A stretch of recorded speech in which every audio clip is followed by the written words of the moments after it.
Lionel Messi হনুমানজির চরণে। হ্যাঁ বন্ধুরা, সেই মেসি, সেই বিশ্ববিখ্যাত ফুটবলার যার সাথে দেখা করার জন্য, যার সাথে সেলফি তোলার জন্য মানুষ হাজার হাজার লক্ষ লক্ষ টাকা দিয়ে টিকিট কাটে, সেই মেসি কিনা আমাদের হনুমানজির চরণে লুটিয়ে পড়ছেন।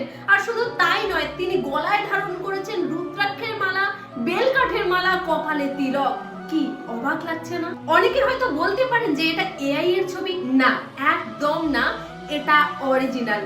মেসি গুজরাটে এসে হনুমানজির পুজো করছেন, হনুমানজির চরণে লুটিয়ে পড়ছেন এবং হাত তুলে বলছেন হরে কৃষ্ণ, জয় শ্রীকৃষ্ণ।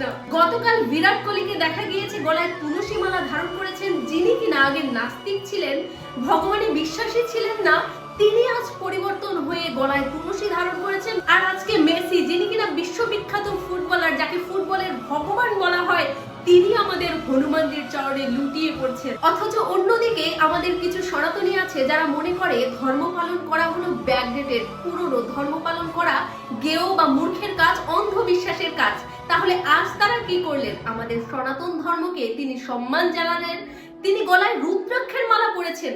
একবার ভেবে দেখুন তো, তিনি আমাদের সনাতন ধর্মকে কতটা সম্মান জানিয়েছেন, অথচ আমাদের সনাতনীরাই এটাকে অন্ধবিশ্বাস মনে করে আমরা আমাদের ধর্মকে সম্মান করতে পারি না।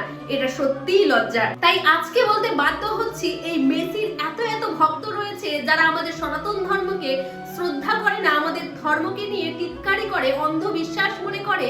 তাদের চোখে আঙুল দিয়ে আজকে লিওনেল মেসি প্রমাণ করে দিলেন যে কিভাবে সনাতন ধর্মকে সম্মান করতে হয়। আর সনাতন ধর্ম কখনো অন্ধবিশ্বাস নয়, ধর্ম পালন কখনো অন্ধবিশ্বাস হতে পারে না। তো ভিডিওটি অবশ্যই শেয়ার করুন, সেই সকল সনাতনীদের কাছে পৌঁছে দিন যারা লিওনেল মেসির অত্যন্ত ভক্ত কিন্তু নিজের ধর্মকে মানতেই নারাজ।